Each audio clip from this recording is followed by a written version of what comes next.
Okay, for my book presentation today, I decided to read The Happiness Hypothesis by Jonathan Haidt. Um, so I found this book very interesting. I found that it takes a more scientific approach to the question of what makes us happy. And really it comes down to one of the main things is how we think. So in the book, he talks about how we assume that our decision making is done by our rational, logical self, which the author calls our rational writer. But really, as he points out, often it is our emotional fight or flight self, which he calls the inner elephant, that truly has all the control. Um, and he gave some context for why this might be the case, kind of some history behind it. Really, it goes back to our most ancient ancestors. Um, so he talks about the cavemen and how they would often react with um, fear, which would keep them alive in many circumstances. With predators and such like that, we needed to have that fear response to be able to know when to run and when to fight, um, just to really keep us alive. Um, so after that, he kind of goes into how we can change our inner elephant. He says we can't necessarily control it all the time, but we can change how our emotional self thinks. Um, and two options he gave for this was daily meditation, so kind of reflecting on your thoughts and reflecting on everything. And then the second was cognitive therapy, which is basically turning um, negative self thoughts and negative thoughts in general, and trying to change how you think and change your thinking patterns into more positive thinking patterns. Um, and then he goes on to say another way to make ourselves happier is actually to um, recognize our faults and our shortcomings. And he says, this can be very hard to do. It's very unpleasant for us um, to recognize what's bad with ourselves. Um, so, you know, but it's important because we need to make ourselves better people. So it's important to recognize where your shortcomings might be, where your faults might be, taking action, trying to change them, and as he puts it, break down your cognitive biases that you have in your head. So if you think you're bad at something, change it. And then the next part he talks about is how humans are very social creatures. They're social beings. Um, Ever since we were our ancient ancestors, we were pack animals, pack creatures. So it's important to have, a social life, healthy relationships like that. He said a study found that people with more friends, a large number of friends, tend to be more happy, as well as people in happy romantic relationships are just found to generally be more happy. And to go off that, love, as he put it, is vital to happiness.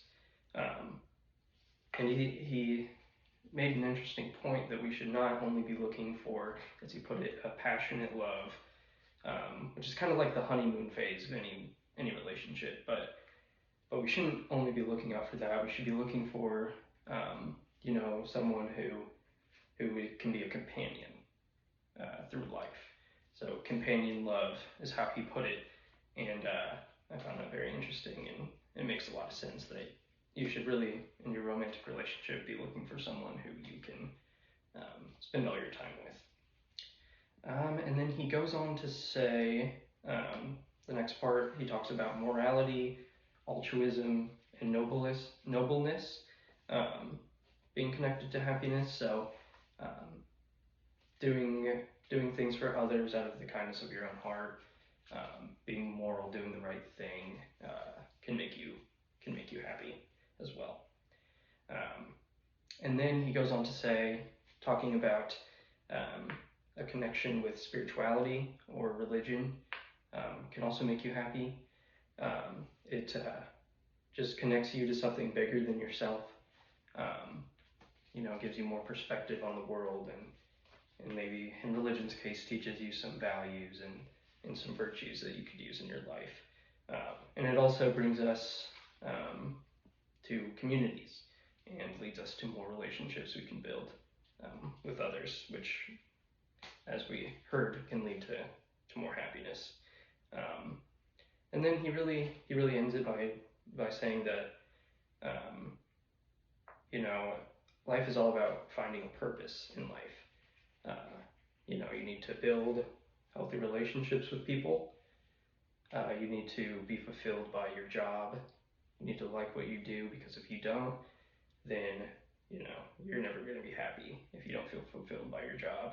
And then also being connected with spirituality, being connected with something bigger than yourself. So that's basically what the book had to say. My analysis, I thought that the author made so many really good insights. I feel like I learned a lot from this book. I found it very interesting to hear kind of the historical aspects, the evolutionary traits that we developed that kind of explain why we feel the way we do. They really make a lot of sense, and it kind of puts it in perspective of why we're having these certain feelings. I also found that having some sort of control over your emotions is very important. I related to that as well. If you're being controlled by your emotions, you're not in control at all. So it's important to work on that and have your inner writer truly controlling things. And then I also related to a lot of the other points he made. When I was younger, I wasn't able to recognize my shortcomings or my faults, but being able to work on that has definitely made me very happy. And then finally, I don't think necessarily you need religion. I think a lot of times religion can be harmful to people. It can focus on the wrong things. But I definitely do agree that spirituality is very important to leading a happy life. I found this myself. Just feeling like you're connecting with something bigger than yourself, kind of putting your life into perspective, that your struggles and your down points in life maybe aren't as dramatic as you think they are. So I think I agree with that. That is very important. So after reading the book, also I wanted to apply some of the teachings he had. And I've actually been attempting some of these already before reading it. But really the first one I wanted to talk about was seeing and correcting my faults and shortcomings as a person. It isn't pleasant to be retrospective and think of yourself in not such a positive light.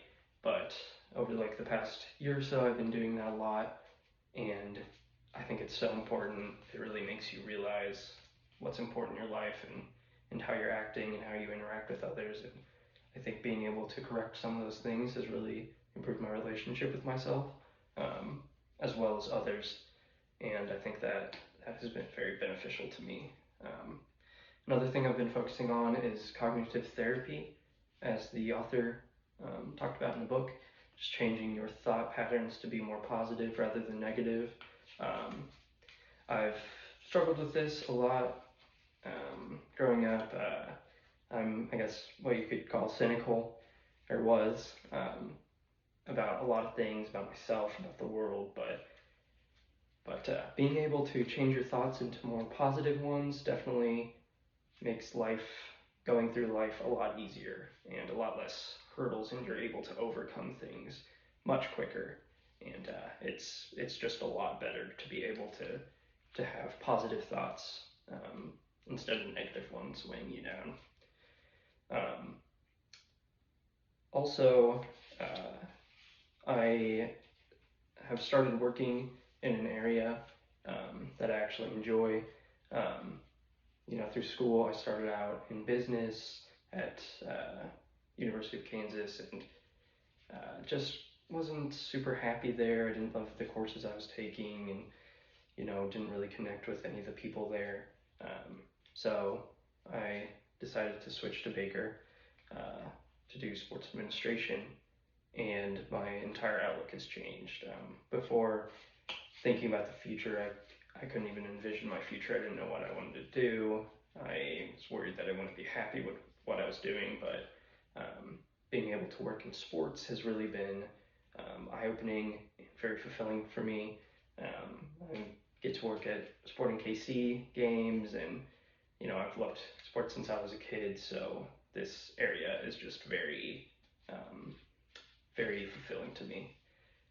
So, in conclusion, I believe this book has many really good insights in it, and I feel like I learned quite a bit. Um, and I think that if more people followed these practices, that I think the world would truly be a much better place. So, thank you.